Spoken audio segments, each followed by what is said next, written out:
Welcome to the Hoja on Architecture podcast. Climate Responsive Architecture, Chapter 4, Sustainable Features of Vernacular Architecture. Vernacular architecture is, at its core, architecture without architects. It is a building activity that happens without professionals, without star designers, without bureaucratic planning. Instead, it is born out of necessity and shaped by people themselves, utilizing the materials and knowledge readily available. It draws on the local climate, utilizes resources gathered from the immediate surroundings, and is guided by traditional techniques, and perhaps most importantly, it reflects the culture and economy of the community. For a long time, these kinds of structures were ignored by the architectural establishment. Even though more than 90% of the world's buildings fall into this category, they weren't considered worthy of study until only a few decades ago.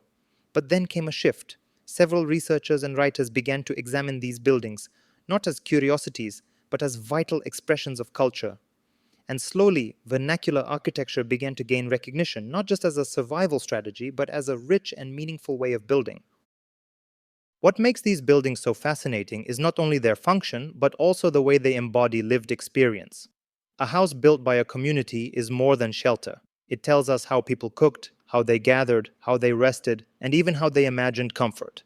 In that sense, vernacular architecture is like an archive, not written in books, but in walls, roofs, and courtyards. Every material choice and every spatial arrangement carries with it a piece of cultural memory.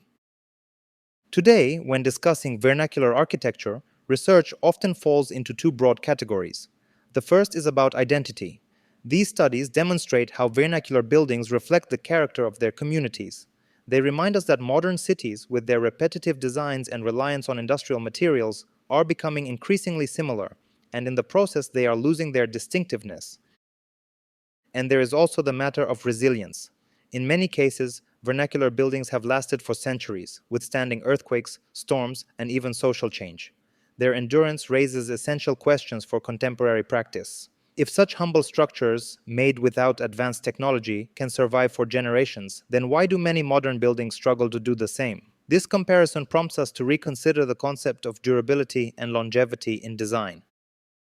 The second conversation is about climate. Here, the focus is on how these buildings work with the environment rather than against it. Vernacular houses cool themselves without air conditioning, light themselves without constant electricity, and adapt to their settings in ingenious ways. Some studies even measure indoor air quality, sunlight, and thermal comfort, and the results consistently show that vernacular buildings perform remarkably well. We should also notice the subtlety of these solutions. Often, they are not grand gestures but minor incremental adaptations.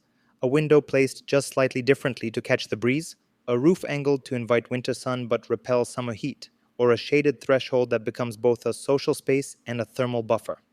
These quiet decisions remind us that design is not always about spectacle. Sometimes it is about listening carefully to the place. At the heart of both perspectives lies a fundamental message. Sustainability is not separate from identity. It is an integral part of it. Local differences should not be smoothed over or erased. They should be celebrated. And in many ways, vernacular architecture proves this point, because these structures achieve harmony with the climate, and in doing so, they become deeply distinctive. Think of it this way. Climate is not just weather.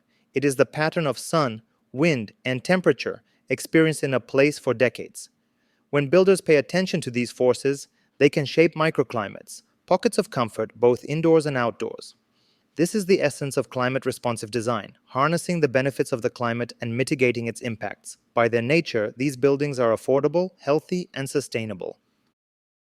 Across the world, different climates have produced different responses. In cold climates, we see thick walls and small windows. In hot, dry areas, we see courtyards and wind towers. In humid regions, we find raised floors and wide overhangs. These are not just clever tricks, they are powerful lessons. Perhaps the most striking thing is this. Even with limited resources, local builders have consistently managed to meet the challenges of their environment with extraordinary creativity.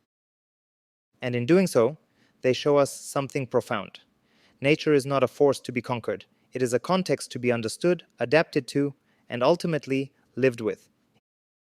In our next episode, we'll dive deeper into these climates one by one, exploring the ingenious vernacular solutions that emerge in response to them and what they can still teach us about design today.